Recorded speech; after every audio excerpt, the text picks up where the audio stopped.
this is the dude who was laughing at me 4 years later. He wants me to work with him. And I didn't do it, but man, that felt good. That felt fucking good. Dude, that felt good.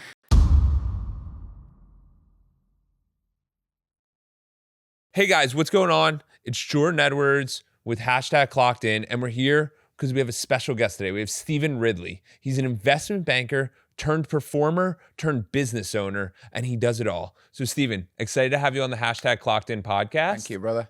And for you, how did you get into performing? Because it's not an easy task. It's not an easy task. That's true. You know, I got this thing. Somebody just sent me a picture. I'm playing in a couple of days in Dubai and sent me a picture of a stage, and it's a gigantic circle surrounded by a lot of empty chairs with just a piano in the middle, and it's really daunting to look at that and go, all right, so there's no backup dancers. It's like no smoke machine. How to get into it? I don't know. I always loved music. Yeah. I was a kid in a village, 40 people. Wow. No other kids. Wow. The youngest person after me was my dad. Nobody was a musician, least of all me, but we all loved music. It was a very musical place. Like, you walk down the street and there's different songs coming out of different people's houses. And my dad loved Elvis. Yeah. Well, he loved a lot of things. And I just saw, it's a weird thing because you come to my village and you go, oh man, it's so idyllic because it's this British countryside place, little cottages. But when you're living it, it feels super claustrophobic. Really? You can't go anywhere. Yeah, I can drive on a motorbike until it runs out of gas and I'm still in the countryside. Like, there's nothing. And that's its own form of trap when you're a kid.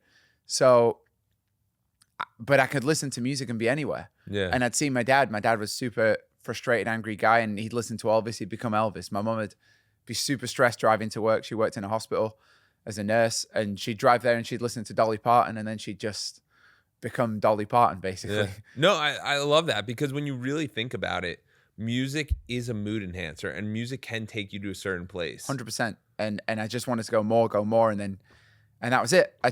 I begged for lessons. I got the lessons, and then the lessons were, and then I just kept diving. And I think music itself just pulled me into it. And then how I became a performer is just, well, that's wild. But that was but it's very interesting, because nowadays everyone thinks music, piano, classical, and like when you think of even drums, people are like broke performers. You know what I mean? Yeah. Like, obviously there's some people that make it, a lot don't though. I had the same thought, dude. It was never realistic for me to become a musician, because I was like, I only know like Mick Jagger and then, you know, the dude who's in the pub who's like struggling to get by.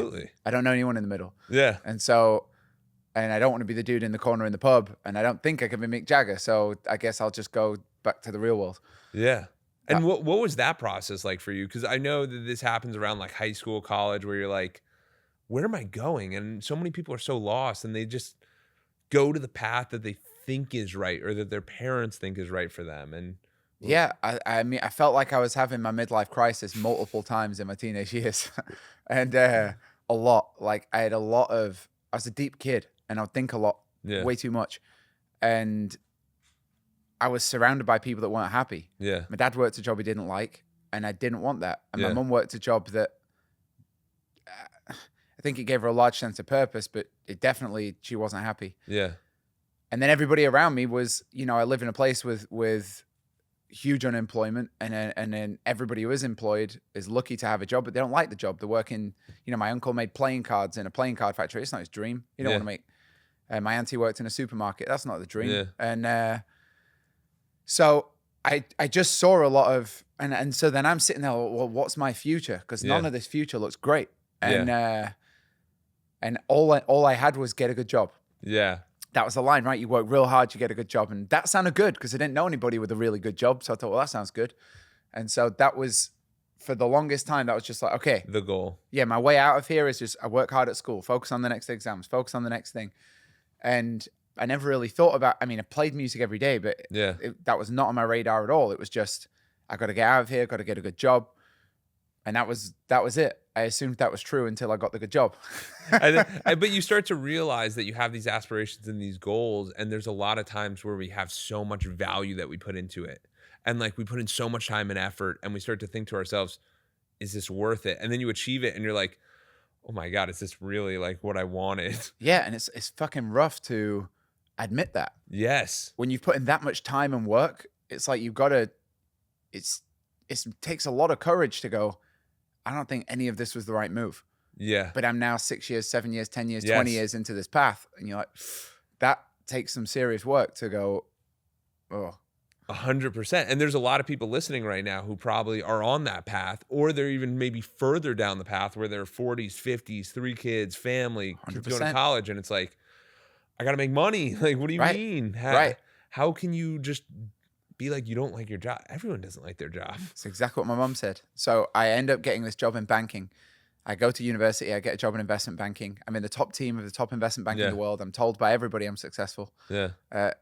Especially the people who worked there. And I knew that. I knew, like, I didn't know anybody who was, I was the only guy I knew who'd ever achieved path, it. yeah. So I was like, wow, that feels amazing. From an intellectual perspective, I was like, oh, look at me. But really on the day to day, I'm miserable. Yeah. I hate this job. I hate this life. It means nothing. I'm doing back-solved nothingness. I have no impact on the world. I know what my next 30 years looks like, and it's not inspiring. And I wasn't worried about money for the first time. Really? Yeah, my dad died when I was 15. When he died, we were very worried about money. And I had to provide and yeah. So I'm in banking, and now I'm not worried about money. I'm not buying different color helicopters every week, but at least, like, I know I've got hot water, and I know I've got... Well, I think you bring up a very good point, because most of us don't realize that it comes down to food, shelter, and clothing. Literally. That's all you need. And that can be down to any scale. Right. And after that, the next nourishing thing that you need is adventure. Absolutely. And I genuinely think what's wrong with most people is just no adventure. Yeah. I was driving here and I was looking out the window and I was like, there's just, everyone's bored. Like, it's not, especially in America, you've got a car, you've got a house, you've got a thing. I know there's a constant struggle to, like, keep that going, but beyond that, what enhances a life is great human connection, great friendships, adventure. Yeah. Like doing something that's, and you've got, and then pretty much as soon as you get a taste of the adventure, you're willing to give up the shelter for the adventure. Yeah. The food, not so much, but the food's, you can figure the food out, but you start looking at your shelter and you're like, well, hold on. Like, if I'm just stuck in the same house all day, every day, how much adventure can I really have? And then, no, it becomes this interesting thing where I was actually talking with my coaching group about it last night, where it's, how often are we comfortable and how often are we uncomfortable? And you start going through these phases of like, oh, what used to make me very uncomfortable makes me comfortable now, which is a little scary. Right. Because now you got to chase that uncomfortable, that adventure, that thrill, that excitement. Right. So you're in the place, you're in the banking, and you're like, not for me. 100%. Most people would say that, and then they're like, suck it up. Like, yeah. So what did you think, and how'd you go through that? Look, I thought the same thing. I had no safety net at all. I couldn't go back to daddy. It was like, and everybody around me could. Everybody else in that job was from that family. That family, the double barrel surname, the pinky ring, the whole thing. And, blah, blah, Rothschild, blah, blah. You just know the surnames and you're like, oh, cool. So I know why you're here. Okay. And I didn't have any of that. And I was very aware I didn't have that. Yeah. I was the diversity hire from the poor background. And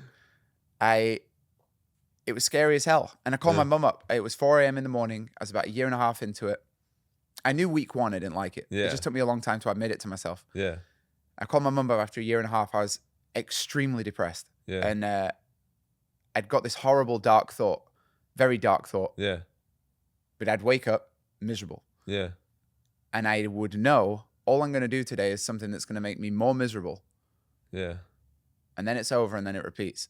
Yeah. And I had the worst feeling in the world, but I would genuinely be happier if I didn't wake up. Because if I wake up sad and I do something that makes me more sad, that's not nice. You do that every day, you start thinking, well, what's the point of all this?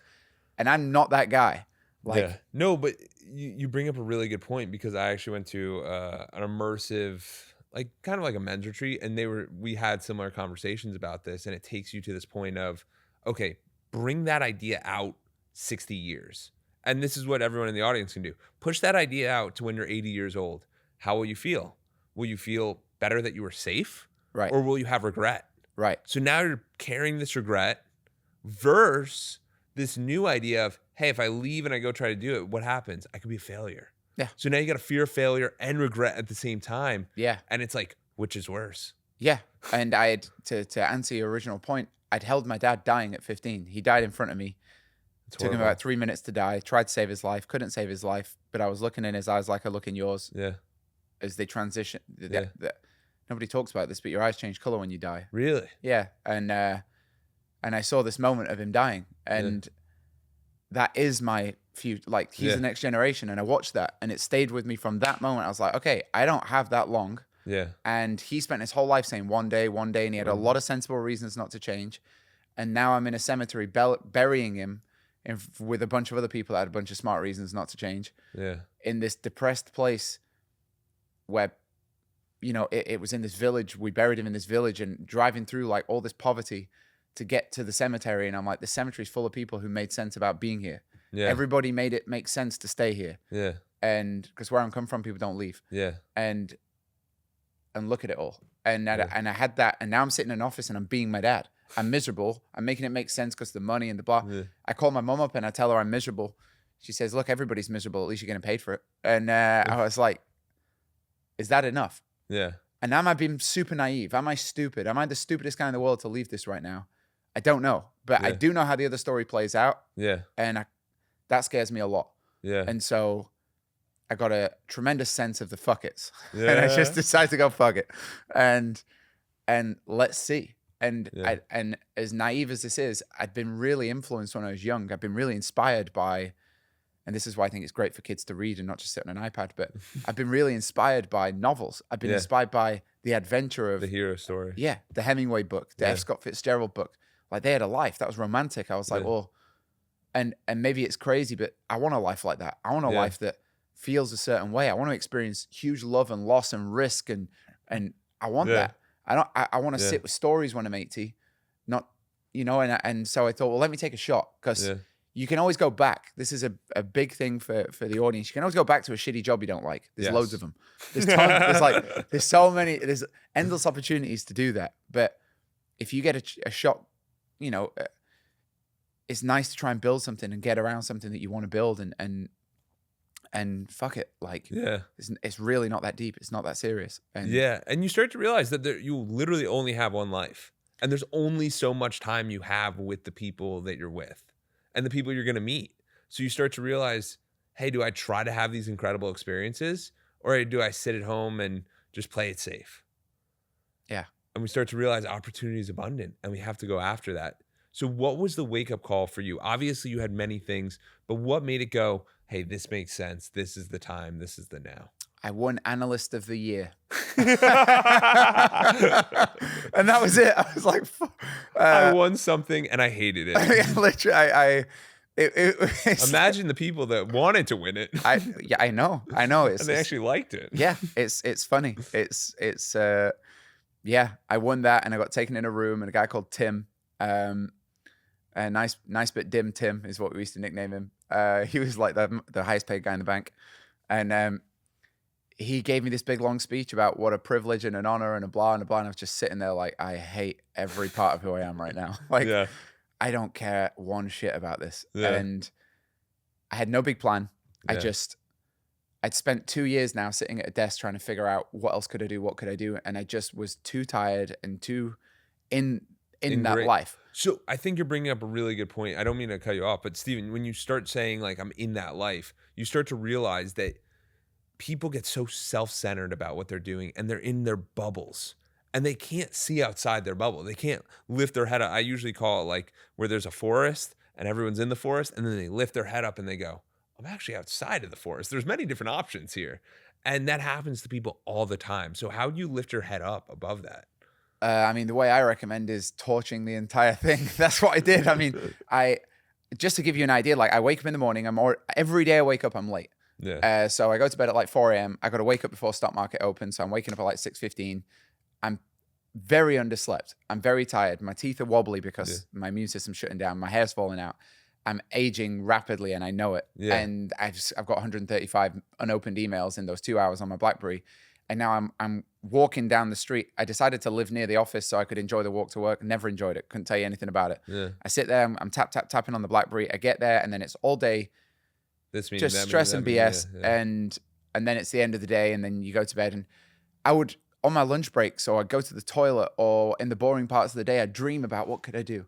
and had these wild ideas, but I bet they were made up. I was like, Yeah. oh, maybe I could work in fashion because I Yeah. always loved dressing people and Yeah. dressing women and dressing men. And my mum wasn't self-confident, so I used to like dressing her, and then she'd feel sexy, and that was nice.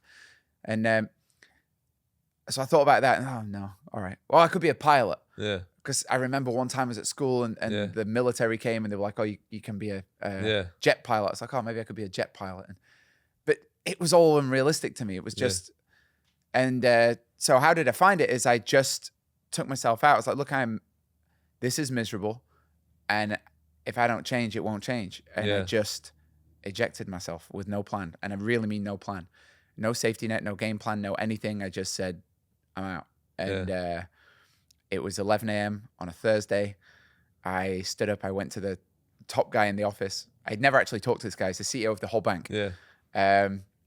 Like I'm way below his pay grade. He did like, I don't know why I thought this was appropriate, but his desk was in the middle of the office. Yeah. So I went up, hey, could I have a word? He looks at me like, who the fuck are you? And so he was like, yeah, sure. And then they had these glass conference rooms around the outside of the office. So I go in this glass conference room. Everybody is looking at me. Yeah. You can feel like they're pretending not to, but everyone's looking at me. I go in the room and I like thanked him for the opportunity. I'm going to leave.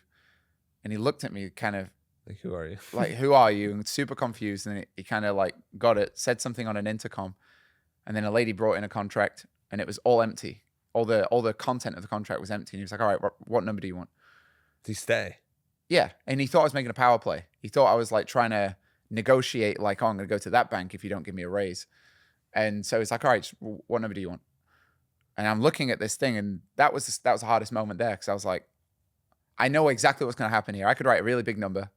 They might say yes. He's going to say yes, but then I'm stuck in it. And if you leave, you've got to give back that big number, but you get it after tax, so you'll never be able to give it them back. And it's called a golden handcuff. Yeah. And I was looking at that. I was like, wow, I've heard about this, and here we are. I've heard about this. And it's really different when you're in the moment. And I had this out of body experience of just like moving the paper away and then being like, that isn't what I'm doing. He's like, what are you going to go do? And I was like, I don't know. And he like tilted his head and he looked at me and went, wow, I've never seen anybody burn their life before. All right, see ya. Stood up, walked out. Yeah. Oh, I've never seen anybody ruin their life before. And when he said that, my heart dropped out my chest, because I looked up to this guy. He's clearly very accomplished. And I thought, oh shit, what have I done? But the super important thing here to realize is that person didn't have the life you wanted. 100%. And we take advice from the wrong people so often. Yeah. And that's why I started this podcast, because it got me interacting with people where I'm like, he's living the life. Yep. And I want to talk to him about how the life is lived. This dude had a miserable family life and a $250,000 paperweight on his desk. And it said everything to me. I'm like, you used to be very proud of this paperweight. Yeah. And I'd look and I was like, you dumb motherfucker. Like, what are you doing? No, like, and people don't realize, because they get their power and their ego from this role and this significance. And you start to realize that none of it matters if your family doesn't like you and you're on your third divorce. Like, what are we doing? Like, and you start to realize, like, what is the most important thing to me? And that's where you start having these transformative thoughts of like, how am I going to do this? Yeah. So what was the first step after that? So I quit that job and I walked down the street in total shock. And I can only imagine. And I was like, I don't know what I'm going to do next. Yeah. And so what it is, I saw this, everything looked interesting. The weirdest thing, I was walking the same street that I'd walked to work, but this time I'm walking and I'm looking around and everything looks amazing. Yeah. So I look and I see this dude painting, and he's painting this building, and I'm like, oh man, that looks cool. I could be a painter. Yeah. And then I see a dude cutting hair. I'm like, I kind of like getting my hair cut and like the guy chat. I could be a barber. I see a dude driving a car and I'm like, oh man, I mean, I love driving. I love chatting to people. Maybe I could like be a taxi guy. And then everything looked like I could try that for a month. I could try that for a month. Who cares? Like, I could try that. And then I saw a piano in a vintage shop, an old secondhand shop. And I was like, oh, I just want to play the piano. Like, oh, this is so what I need. Just the self-therapy of it. And I'd sit down. I kind of went into it. This dude came up. He's like, hey, if you want to play it, you've got to buy it. And it was £100. So I ended up buying this piano. And then he made me take it out the shop. So he helps me carry this bigger than that thing out the front of the shop. And now I'm sitting in the street with a piano. And don't know how to move it. Don't know how to do it. Yeah, I was like, I'm just going to play it and then try and sell it in back or leave it, or I don't know. And I sit down and I play this song, and and petrified. Yeah. I remember being petrified. And that felt really, it's a weird thing, but it felt nice to be scared because I'd felt nothing for years. I'd just been numb for so long that I was like, whoa, this is what's going on. Like my chest is beating, I'm sweating, I feel genuinely nervous and I don't know why. And I start playing this song and I just kind of close my eyes and I go into it. And then I got this sudden sixth sense. It's been a few minutes and I'm like, I've been lost in the music and I kind of come back to reality a little bit. And I have this sixth sense that someone's behind me. Yeah. And then I suddenly think, hold on a minute. I'm here. I'm in the Prada suit, Hermes tie, Rolex. Yeah. I'm about to get mugged. What am I doing? I'm sitting in the middle of the street. It's kind of a dodgy street. Yeah. Oh, what an idiot. And I feel this bad thing behind me. And I'm like, oh no. And then I'm like, well, he hasn't robbed me yet. If he hasn't robbed me yet, then he must be waiting. Yeah. So it's like, okay, so I'm playing this song. I'm like, what am I going to do? All right, I'm just going to have to turn around and just like go for it. And so then I suddenly finish the song like, bang. And then I turn around. And it's like 600 people stood there. Whoa. Like that. This profound moment. Completely silent. The whole street completely silent. It's funny because now if I finish playing, you immediately get an applause. For some reason in that moment, I finish playing, it's silent. And I'm silent and I'm looking at them. And they're silent and they're looking at me. And there was this moment that felt like it lasted a long time. And then I burst out crying. And then everybody just ran over and they're clapping, they're laughing, they're hugging me. It was the most trippy, what the heck is going on moment. And I was wearing a flat cap and I threw it on the floor because I was awkward. So I just threw it on the floor and it piled up with money, overflowing with money on the floor. And I was like, what is going on? And I'd lived in London 2 years at that point. I'd not really made any friends because I didn't really have time for it. I made like 100 friends like that. People coming up, telling me their personal stories. They want to take pictures. They want me to sign stuff. I don't know why they want me to sign stuff. And giving me their number. We've got to hang out and this. And I was like, whoa. And I met a dude who made shoes. And I met, there was such a random collection of people. And I was like, wow, this is like nuts. And then they all left. It was like an hour before they left. So I'm an hour of talking to people. I was like, wow, this is, and I'm having this weird day. I was a banker this morning and now what am I doing? And I'm still in my uniform and like, and then I pick up this hat full of coins and I go across the street to this coffee shop. I count them all out. It was £16.34, about 25 US, $25. Best money I made in my life. Yeah. Because that money was free. Yeah. And I realized in that moment, money has a price. There is a price you're paying for the money you earn. Yeah. And what I was paying that morning in banking was everything. My passion, my freedom, my sanity, my health, my relationships, my future. I felt like I was sacrificing everything for a check. Yeah. And then suddenly I did something which is what I've done my whole life for I mean, it's the thing, it's like playing Xbox and getting paid for it, which some people do these days. But it was like, this is the thing I love the most. And somehow I'm sitting here counting coins on a table. And I remember buying the coffee because I had to pay for the coffee. And I was like, this doesn't even feel like my money. Like, it's weird. Like, this is a free coffee. I did nothing for this coffee. Yeah.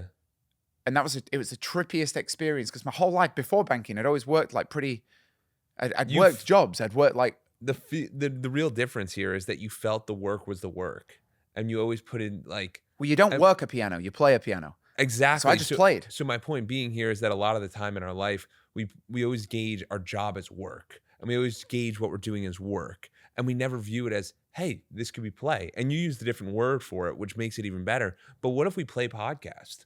What if we play any of the roles that you guys want to do? What if we play whatever? And I think this is so important for the audience to realize that, like, you can't give up on your dream. And what if life's not that serious? And what if it is a game? And what if when you get into that playful attitude, that's the attitude that makes it all pop? And I've been like, it's not to say I'm without stress. I have more stress now than I did in banking, but it's the same stress that you have playing a game. And are you playing a game you want to play? Yes. Because whether you like it or not, you are in a game. Everybody is in somebody's game. And even if you're an entrepreneur, then you're making your own game up, but you're still in the government's game, or you're still in your own game. And there's different areas. We overlap. You have a universe, I have a universe. We overlap. We could get real philosophical about it, but like there's a degree to which you exert yourself over existence. Yes. And the application of yourself to existence is the game. Yes. And you can actively do that with imagination and with creativity and with courage, or you cannot. You can kind of Yeah. passively sit in defense waiting to live, and then, oh, now I'm aging, so I can't do it. And, oh, well, now there's always a million reasons not to. There's Yeah. always going to be. And, but I tell you, that's the hardest part. That's That- one of my that's one of my favorite things about you and doing the research and the pre-call and just talking with your team is realizing that it's not always about, hey, it's going to happen, it's going to come our way, but it's more like, hey, we're taking action and we're going to move towards this goal whether we like it or not, whether it's good for us or bad for us. We're moving towards the goal and we'll do what's required in that action. And that's what I find so impressive about your story is because it's so much of, hey, it's not about us listening, it's not about doing all this stuff, it's not about new information, it's take action. Right. Learn about the goal. Like go play the piano in the street. See what happens. Yeah. Go beg for money. See what happens. Like Yeah. go provide some value. See what happens. And I always say a business doesn't start until we collect our first dollar. Because there's so many times where you sit there and you're like, whoa, like I think I got a business here. I think I got something. And it's like, get one person to give you $1. You have a business. Yeah. I mean, obviously when it's SaaS companies and other stuff, it's a little different. But Yeah, sure. I think the general idea of like a new entrepreneur is like, let's try to collect some money to start with. And Yeah. like, let's try to provide value to people. Yeah. I can understand that. I give this talk to a lot of people where a lot of people now come up to me and they ask if they want to change their life in some way Yeah. or they want to improve something.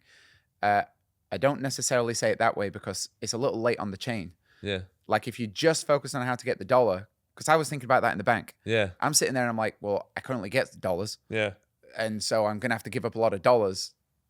Yeah. What else makes this many dollars? Yeah. Nothing. Like banking was the highest paid job in the Yeah. world. So that's what trapped me there. To match that is very challenging. It was very challenging and nothing that I'm going to go do by myself. I'm going to have to start at the bottom in anything I do. So will equate to the same amount. right. Yeah. So that was the trap. The safety net safely suffocates the dream. I wrote that in a lyric. And the more I fill my pockets, well, the less it all means. Yeah. But if you rewind a little bit, how do you get the dollar? Is you give somebody something. Yes. And the question that any aspiring entrepreneur ought to ask themselves is, what can I do for you? Yeah. And make that you the biggest definition of you possible. Make you the whole planet. Yeah. What can I do for you? Yeah. And if you can answer that question, now you're finding your purpose. And Yeah. you might not have an answer yet, but then that tells you what you need to do next. Maybe it's skilling up. Yeah. Maybe it's going and learning something. Maybe you've got to like work on yourself to be somebody that can go and give some kind of value. And value doesn't necessarily mean you're going to go build the next ChatGTP. Yeah. Like I got a coffee on the way here. There was this dude and he's a very, very friendly guy. I don't like the coffee. I'll be totally honest. I don't even really drink coffee, but I see this dude. He's just a ray of sunshine. Yeah. And I like that guy. I like talking to him. Yeah, the guy's got something going. And I end up I gave the coffee to my girlfriend this morning. Yeah. But he's got something figured out because Yeah. he's given more than a coffee. Yeah.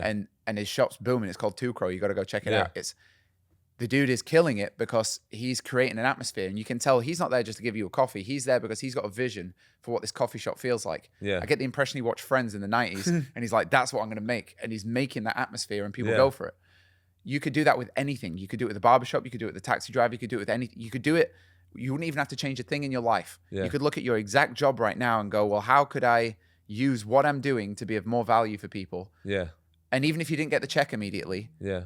very quickly you'd realize, wait a minute, I'm capable of giving a lot of value. And then naturally what comes next?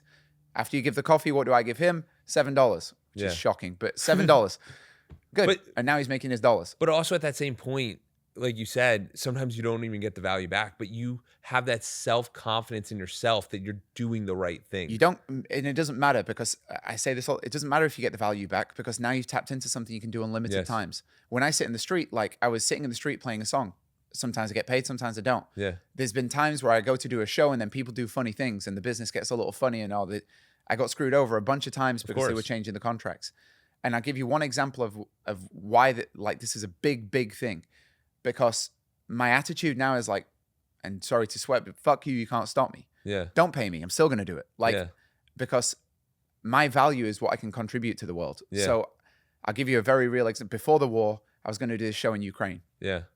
I was quite well known there. Yeah. And so I'm going to do this big show. And then the government was trying to take, it's super corrupt. So they wanted to take some money and then, okay, you got to pay them off. Okay, but now they want more, and now they want more, and now they want more. And It's basically the whole bag. yeah, it was more than the bag. Like we weren't making enough to be able to pay off all this like All these mafia. debts, yeah. Yeah. So I said to the organizer, I mean, I'm in London. I'm like, all right, I won't get on the plane. Like, Yeah. okay, no concert. That only hurt me, and it only hurt all the people that wanted to come see the show. And I was like, man, this sucks. And then we were putting out this, it was around COVID. So we're like, look, it's because of COVID. And they were making these fake things about COVID. Meanwhile, every other musician can play. But for me, there's a COVID restriction.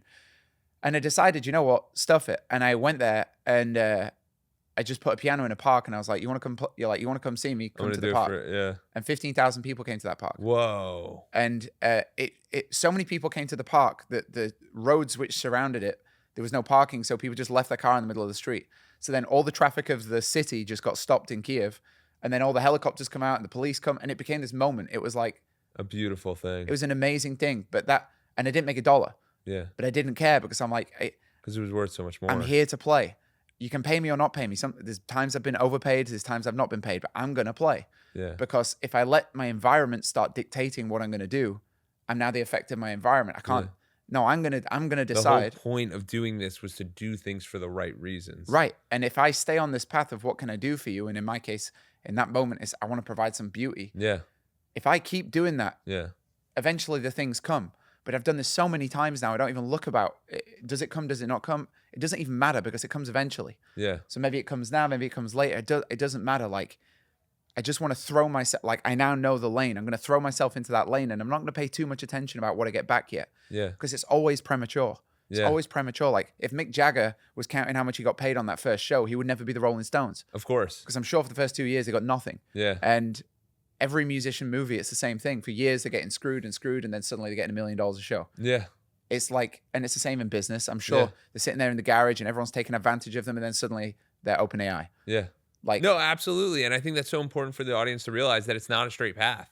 There's ups and downs along the way, and you're not always going to get what you think.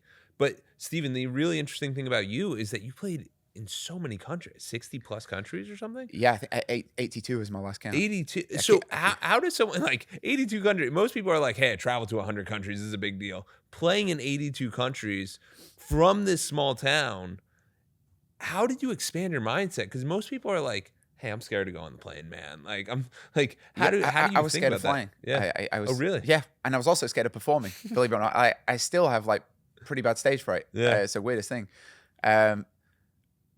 But I've learned to, like, it's not stage fright. It's just I really give a shit. Yeah. Like, I care. I love that switch. I love that mind change, because we start to think so many times there's something wrong with us, and it's like, no, that's actually our strength. Yeah. I didn't get stage fright in banking because I don't care if I win or lose. I don't care. That's why there's no fright. I'm not attached. I'm not attached, and winning doesn't mean anything and losing doesn't mean anything. So what kind of life is that? Yeah.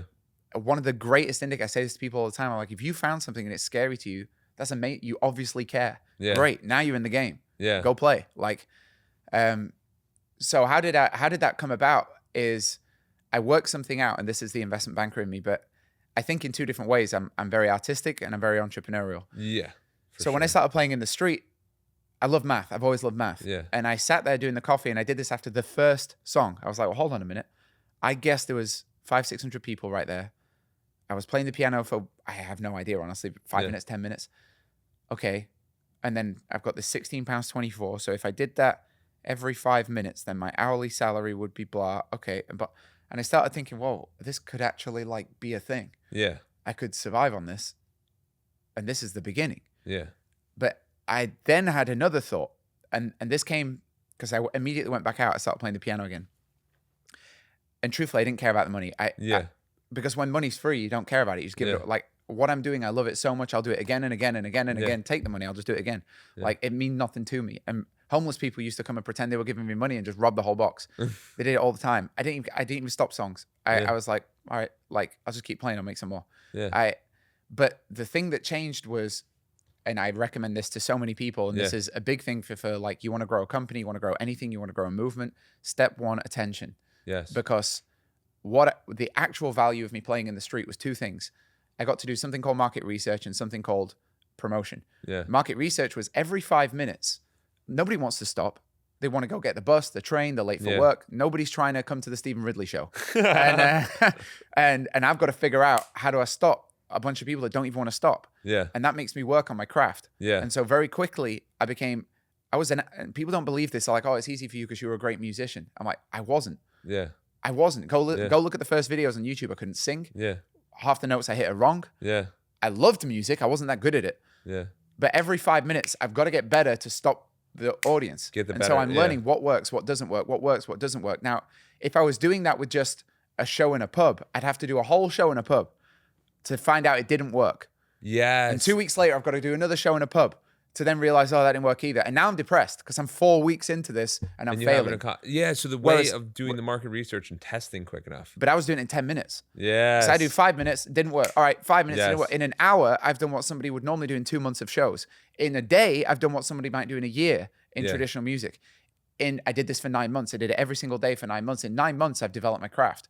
I know what I'm doing. I know how to Captivate, how to get attention. I can take people. I mean, in London, most people don't speak English because they're on vacation. Yeah.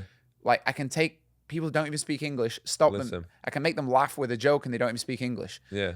I don't know what that is, but okay, I'm tapping into something. Yeah. And then the second part is the promotion. So that's the market research. And when I said like, you got to get good at something, what can I do for you Yeah. was increasing every time I played. Yeah. Because I was getting better and better and better. I had more to offer, Yeah. offer. So then more people stopped. So then my Absolutely. confidence goes up. The next thing that's occurring is on Brick Lane, which is the first street I played on, there's 120,000 people a day walking down that street. Oh, wow. That's 5 Madison Square Gardens Yeah. every day.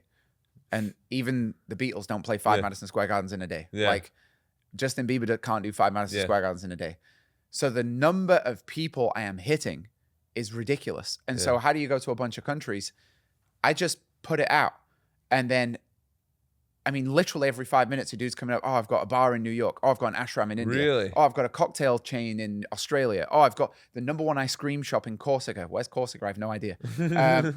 I've got this, and people are coming up and for the first part, I didn't even think I was an artist. I thought I was just having fun for a month and then I have to go back to the real world. Yeah. Like being an artist, that sounded so like pretentious. That's what, Yeah, I was like, I'm not an art. I'm just a dude like having some fun for a month. And then at the end of all of this, I had this huge stack of business cards. This was the coolest day of my life. Yeah.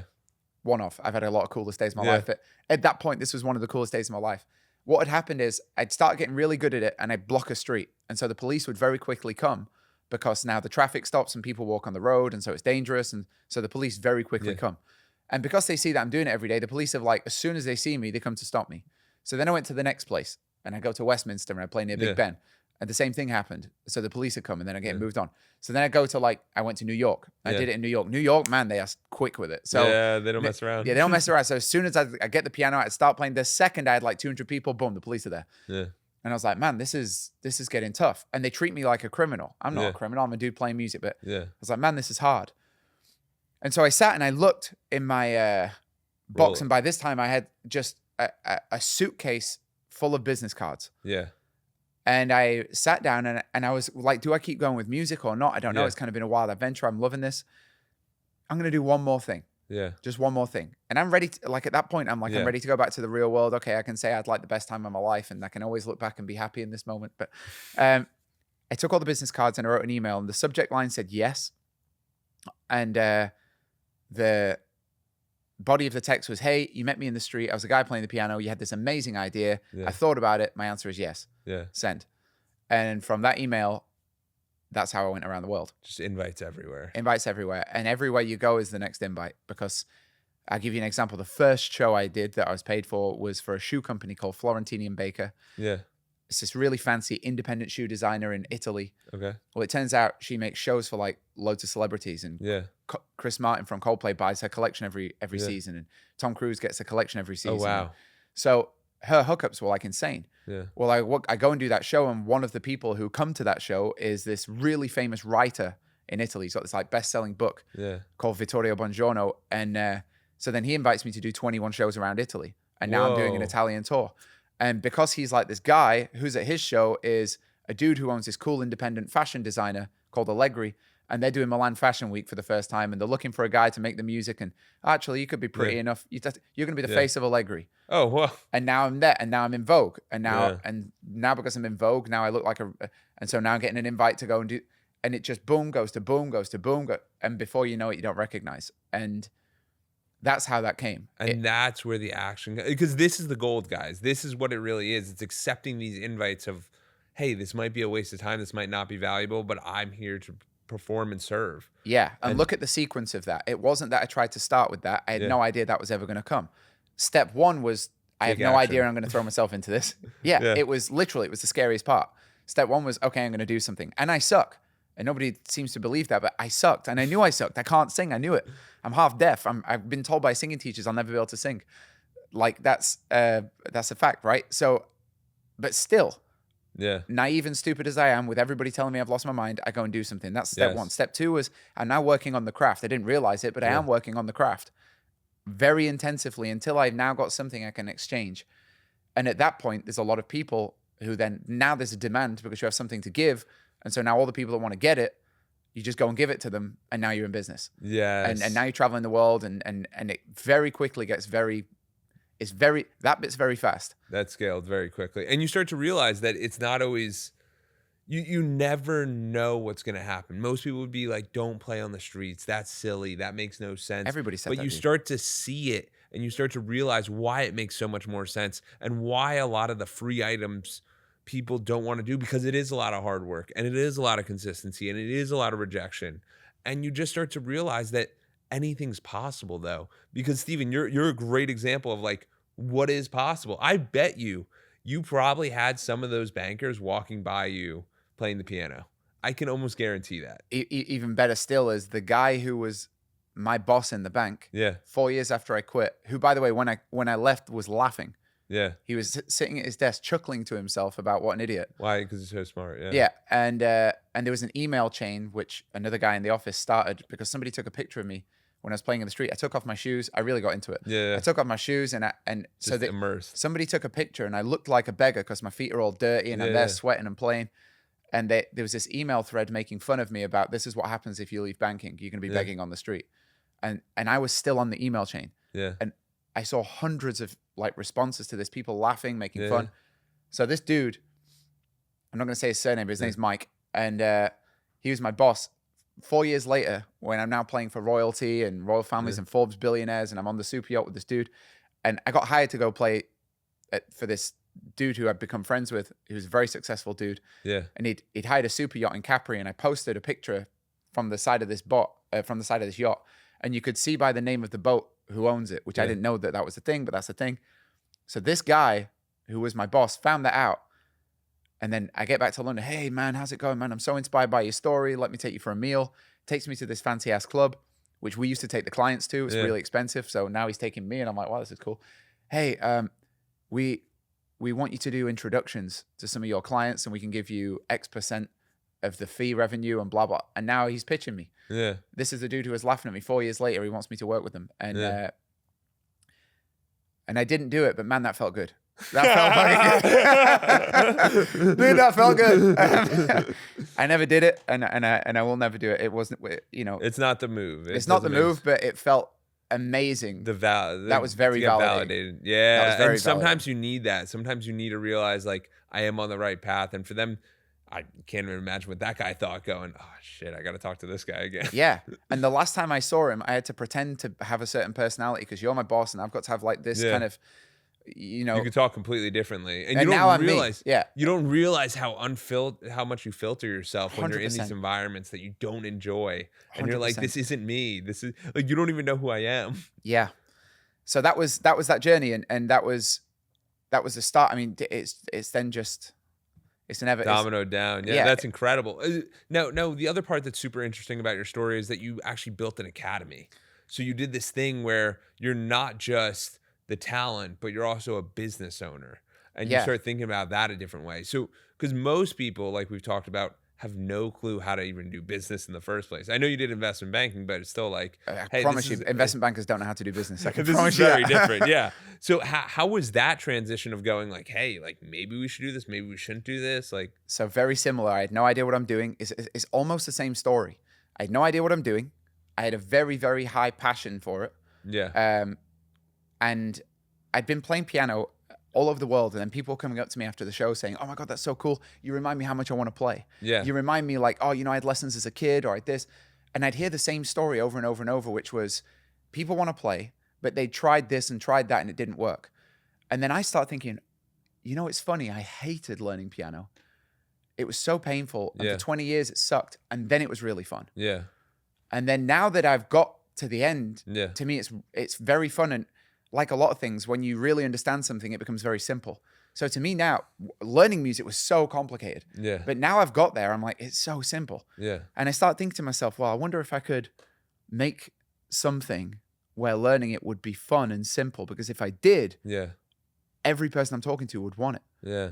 Oh man, that'd be cool. I don't know how to do it, but that's kind of interesting, man. And I couldn't let go of that thought. I think the other incredible thing, and like the audience can realize this, is that what Steven's talking about is he's constantly doing market research. He's constantly hearing what the people are saying and what can be a service to them.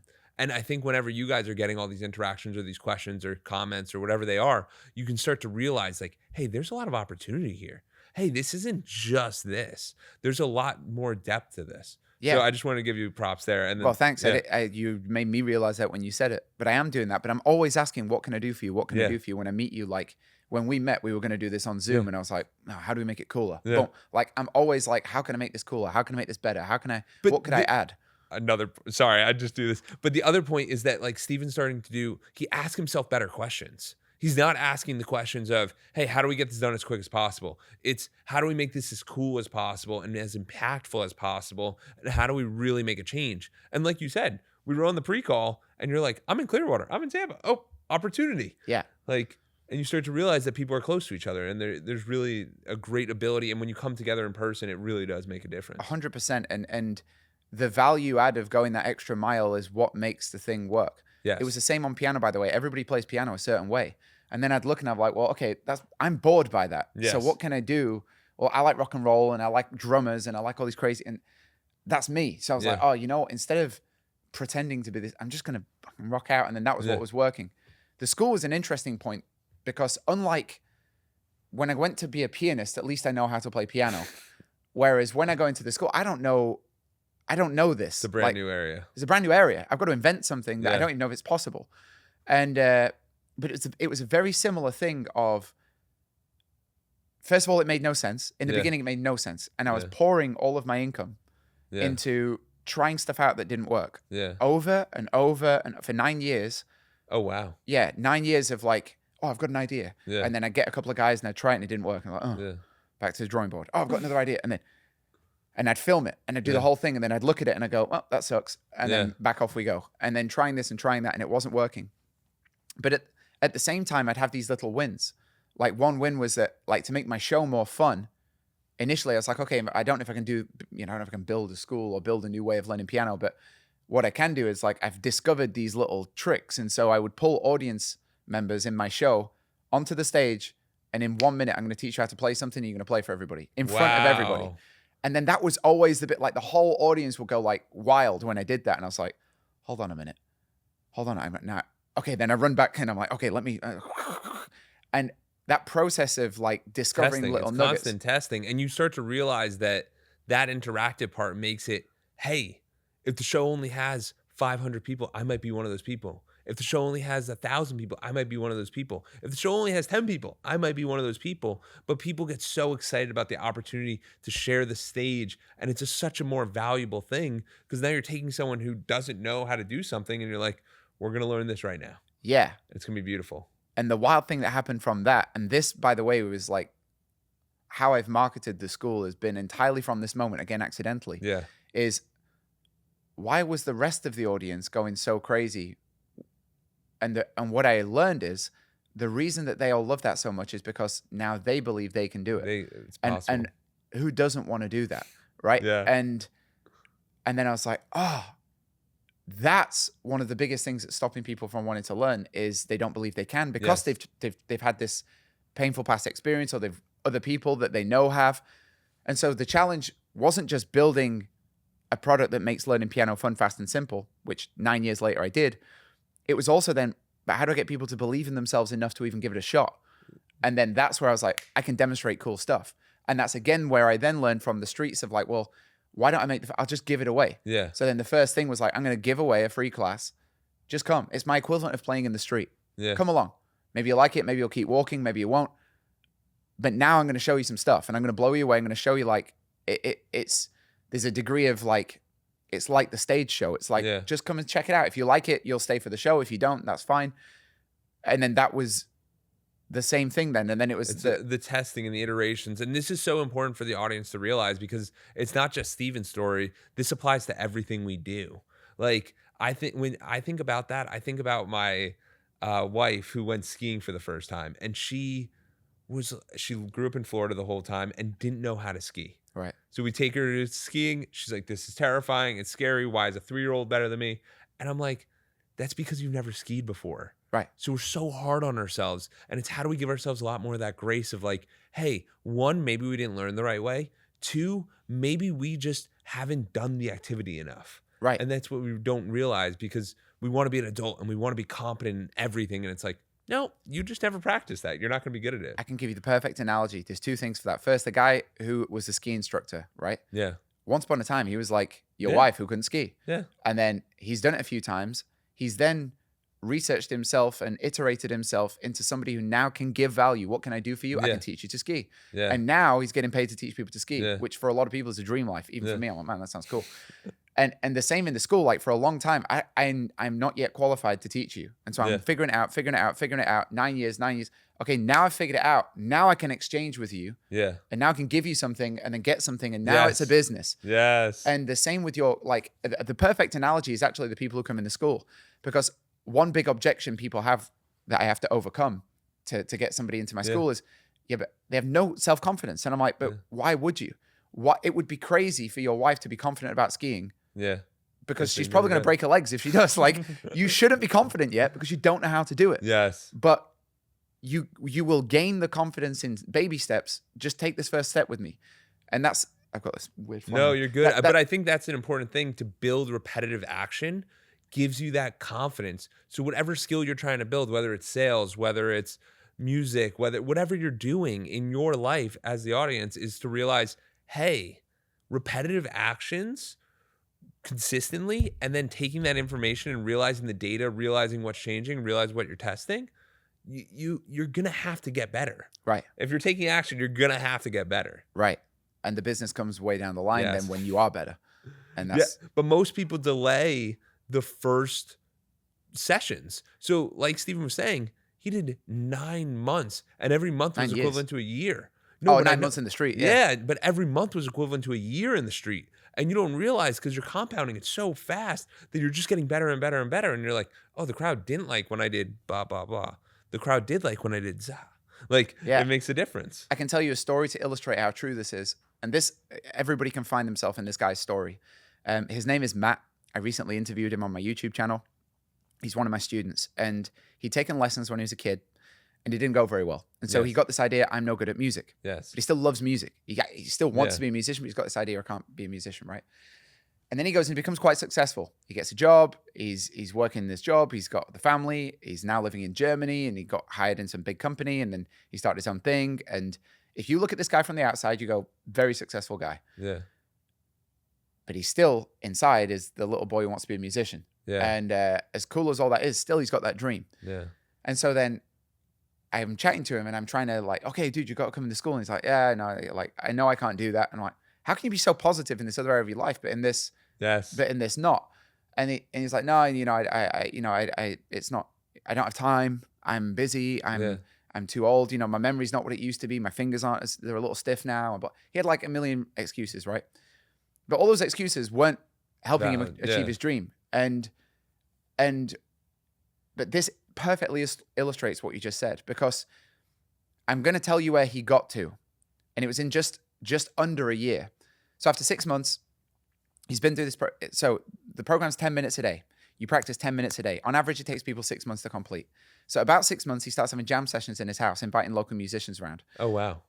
And now he's making all these friends. Yeah. And they're like cool people, artist people. Yeah, Oh my yeah. God, he's cool. And so they start to make a band. Yeah. And then they record music. And he turns his office into a recording studio. And then he puts out this thing on social media. He's never had a social media. He decides, I'm going to make an Instagram. Yeah. And he puts out a video. One of the first videos gets 1 million hits. Wow. And then within a year, he'd gone from a guy that didn't believe he could play, and he was correct, to playing concerts around Germany on the weekends. Still got the family, still got the business, and now he's playing shows, and hundreds of people are coming out and singing along with him, and he's living a dream he never thought possible. If I go to him, and me from the outside, I was like, I know I can take you there. I've done this to thousands and thousands and thousands of people, but he looked at me like I'm crazy. he looks at me like, what kind of scam artist are you? Yeah. And it was unrealistic, as I would have done, by the way. If you came to me 10 years ago and said, Stephen, in 10 years, you're going to be blah, blah, I'd be like, shut the fuck up. But that's not how you get there. You don't become an Olympic skier by, I'm going to be an Olympic skier. Some people do, but the better thing to do is I'm going to focus on how do I clip my feet in the skis. Yeah. And by getting him focusing on step by step by step, very quickly, we're at a place where he couldn't recognize. Yeah. But he wasn't taking action because he looked at his goal and it was so far from where he is. He's like, well, what's the point in starting? Because I'm a million miles from this. Yes. And that's, I think, what suffocates so many people. It was the same for me. Like, why did I not become a musician at 11? Because Mick Jagger's unreachable. It's the lack of clarity, and it's the lack of understanding what the first step is, the second step, the third step, the fourth step. And you don't know how many steps there are. And you're just sitting there and you're going like, that would be really cool. I don't know how to get there. Right. And the truth is, you don't need to figure out how to get there. You need to figure out what's the next step. Yes. And when you've taken that step, like when you put your left foot forward, you can figure out where your right foot's going to go next. Yes. And pretty quickly, you're going to be 8 steps into it. And at 8 steps, you're somewhere you could never predict you could be. And that, by the way, is the adventure. Yes. The adventure is not going on a journey where everything's known. Yes. The adventure is, how do I get my left foot forward right now? Like, what can I do to move that foot forward? Yeah, absolutely. And what do you think allowed you to get out of the perspective of, because I know a lot of people in the UK and kind of have that struggle of like, hey, we're gonna work our jobs. We're gonna be, I believe my friend said, overworked and underpaid or something like that. And they always have that mindset. So how did you have this global mindset established? Because obviously there's like people who came out and reached out to you, but it's like, it's another thing to go, hey, I'm reaching out. Hey, I'm hopping on the flight. Hey, I'm going and I'm leaving. And most people can't leave their hometown. So how did you believe that to be possible? I don't know if I did believe it to be possible. Yeah. But I wanted to find out. Because I'd read so many of these kind of inspiring books. At university, I studied philosophy, politics, and economics.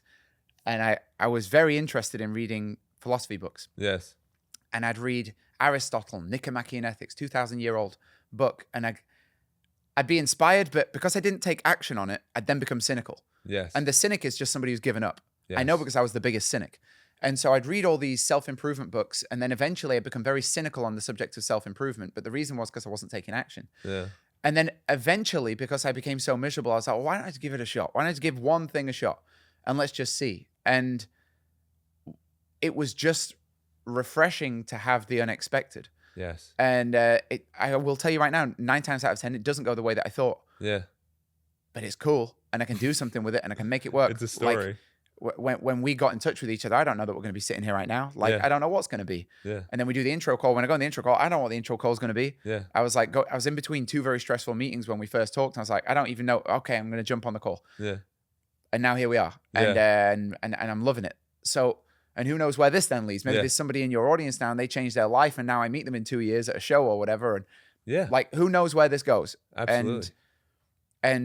But one thing's for sure, it was going nowhere until we did this. Yes. And that's scarier than me than anything else. And I know the price of inaction because I did that game for 22 years. Yeah. And I'm not going back. Yeah. Because the price of not doing it, like, the only thing harder than chasing your dreams is not chasing your dreams. Yes. That's the only thing. The only thing harder than chasing your dreams is waking up in the morning and knowing that nothing is going to happen today. Yeah. Absolutely 100% chance I'm not achieving my dream today. Day after day after day after day.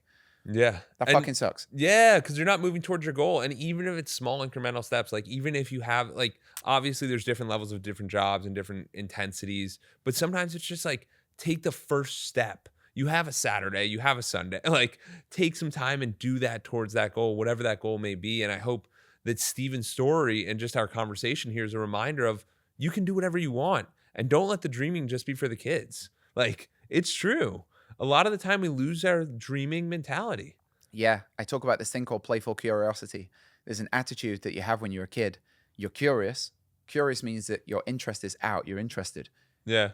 The definition of interest is directing attention. So you're directing your attention into places like this. And as you become an adult, through force and fear, the attention starts to go in. Yes. And now you're not interested. You're interesting. Yeah. And that's a trap. Yeah. And the second thing is playful. Like, you start out playful. Everything's a game. Yeah. You say to the kid, run over there, and then come right back. All right. There's no reason. There's no payday. They just do it because it's fun. And then the kid gets to be like 9 years old and they say, well, I'll do it, but I want pocket money. Yeah. And give me $1, then I'll do it. And then they get a bit older. Well, now I need $5. Yeah. They get a bit older. Now I need $50. They get a bit older. And you end up with a guy that won't do anything unless you give him a bucket of cash, and now he just won't do anything in his life. Yeah. And now he's getting a bucket of cash, but he's miserable, and he has no playfulness left. Because now the only way to get that guy to do anything is to shower him in stuff he doesn't need. And the funny thing is that they do a lot of things that they will do for free. Like they'll go home and watch TV all night. Oh, no one paid you to watch TV. You're just doing it. But we have these different habits and these different things we do on a consistent basis. And then the joy comes from, oh, I got this new toy, or I got this new car, or this new pool, or this new travel, or this whatever it is. And you're not really enjoying the life and enjoying the inherent experience of what you're working on constantly. Yeah, and I give a challenge to everybody watching. This is scary. I'm going to tell you right now. If you can go a month with no TV, no phone, no bullshit, no social media, you'll realize what you're not confronting. Because you're doing all of that to anesthetize yourself. Yeah. It's an anesthetic. It's a non-confront. It's I'm too stressed. And you know right now, just at the thought, really think about that. Really imagine you come home and there's no TV, there's nothing else to do other than you got to sit there with your thoughts. And you'll know what those thoughts will be. Yeah. And you will climb the walls. The initial thing is, no, I go crazy. Crazy. You probably would to start with, but that's because the situation you're in is crazy. Yeah. And then you'd start figuring it out bit by bit by bit. The greatest gift my parents ever gave me was boredom. Yeah. I grew up in the countryside, bored as all hell, and that's what got me on a piano. Yeah. And then, I'd sit in the streets and time after time. Yeah. And you got to let yourself get bored, get uncomfortable, and then get to something better. Otherwise, you're going to spend the next 30 years watching that TV, talking about, and then that's it. You're on the floor dying. Yeah, and you'll realize this from time to time if you're really living or other people are living. And one of the biggest reminders of this for me when I was younger was, if I tell stories, am I telling stories about other people, or am I telling story about things I heard, or am I telling my own stories? And you start to realize pretty quickly, like, am I living an interesting life? It's pretty fun, yeah. Or am I doing this for other people? And you start to realize that there's only so much time we have on this planet. Everyone has food, shelter, and clothing, especially in America. Like, yes, we say we can't, but if you have a friend who will bring you in, like, you'll be okay. And it's just, how do we go after that dream that we want to build? What even is our dream? And I'll tell you what, you made me realize something, by the way. It's been a nice conversation, but I remember saying in my 20s, I met a guy, and his name's Simon, and I worked with him, Simon Poole. He was in my job with me, and he quit shortly after me. He got very inspired by me, but almost immediately went into an office job that he hates even more. Yeah. And then I remember sitting with him, and then he was really miserable. Yeah. And he was like, yeah, but how do you know that you're going to pay your rent next month? And I was like, the funny thing is, because by that point I'd started traveling all over the world, I was like, I can throw a dart on a map, and I now know somebody who would have me stay with them. Yeah. And they'll give me food, and I can crash in them for a month. And that's the wealth of my life. Drop me in India right now off the top of my head. There's a bunch of people I can call up who I've met through playing piano in the street, and I've got a place to stay, and I've got a friend, and just through that collaboration, I'll be able to figure out the next step. Drop me in New York, I've got a buddy. Drop me in Nashville, I can find a buddy. And if I can't find a buddy, I'll find a piano, and then I'll have a buddy. Like, it's an amazing, and whatever is your piano, you're going to find an activity. You're going to find a thing where, like, that's confidence, by the way. Yes. Drop me anywhere in the world. You can't take my creativity. You can't take my work ethic. You can't take my imagination. You can't lose that stuff. And that's the only value you've got. So drop me in the middle of nowhere with nothing. I've still got my imagination. I've still got my courage. I've still got my creativity. And I'll go figure it out. All I've got to figure out is one step. I love that. I've got to figure out one step. Yeah. And then I'll have the place to figure out the next step. And as long as that's my focus, my focus is not sitting there doing mental masturbation, but instead I'm just figuring out action. Yeah, what could be a step? And everybody, if you're watching this and you feel some kind of pumped up, go figure out a step. Take a pen and paper right now. Don't go back on your phone. Don't scroll onto another video. Take a pause. Go make a cup of tea. Sit down and write out what's the step I could take. Yes. Pick a goal, any goal. Doesn't even matter, by the way. If it's wrong, you can pick another goal next week. And just pick fucking anything and write step one. An example of that would be also, because obviously we saw how the piano works. Another example is like, I want to run a marathon. Just get some running shoes and go on a walk. Like, you don't have to run the marathon. You don't have to do any of these challenges, but you need to take action. And this whole point of this entire call is to help people take action on whatever they want to do, because we only have one life and we have to go out and make that happen. But I love the fact that you brought up, hey, it's not even about me. It's about the relationships that we've built. And those people trust me and they'll house me and we can figure it out. A lot of people are a lot nicer than you think. Yeah. And let's say you go into that marathon thing, right? And you're like, let's say you go crazy and you quit your job to be an ultra marathon runner. You're going Yeah. to be the next David Goggins. Makes no sense, but you're going to do it. And you're 300 pounds right now and you're ladled in debt and you've got 250 kids and you've got all the reasons in the world not to do it. And let's say you did go and do that, right? Yeah. And you throw yourself into it. You know what you're going to do? Because of necessity, you're going to go to every run club that exists. You're probably going to make 1,000 friends in the first 3 months. And through those 1,000 friends, you'll figure it out. Yeah. Because there's going to be one guy who holds a camera. The other 1,000 people will start sharing it. Or you'll get your first viral video. You get invited to do a talk. Yeah. Now you're a speaker. You're getting 100K to go speak. You're going to figure but you cannot predict it from sitting on the couch. And I couldn't predict this from sitting in a bank. Yeah. I could have still been in banking and I wouldn't have been able to figure out what am I going to do next. No, because you can't figure out all the steps going forward. You have to just trust yourself and be encouraged and be able to step into that confidence. Yeah. Steven, you're absolutely incredible. Where can people learn more about you? Oh, dude, I'm everywhere. Just type my name. Instagram is my favorite. I do have a TikTok, but I don't even someone else is posting on there. But Instagram's my favorite. I say this all the time. If you want to be in touch with me, DM me, email me. I'm on LinkedIn. I write articles on Medium and Substack. I have a website, Ridley Academy. You can, and this isn't an empty gesture. Be in touch. Yeah. You can DM me. You can be in touch. Whatever. I want to help. I want to be a friend to the world. I want to. That's what I want to do. And the next phase of my life is very much like communal. Really? Yeah. I feel I have stuff to share. Yeah. And I want to help out a lot of people. I don't want a linear solo journey. I want to include a lot of people in it. And so, find me, DM me, email me, come visit me, like whatever you need. I want to be a friend to the world. And I've not figured it out, by the way. I'm 1% on my journey. But if I'm 1% ahead of you, then let me at least show you that. And then I'm looking at the next guys to show me my next 1%. And that's it. So absolutely. Thank you This so has been much. Awesome. Bro. Thank you so much. Appreciate it. Awesome. There you go.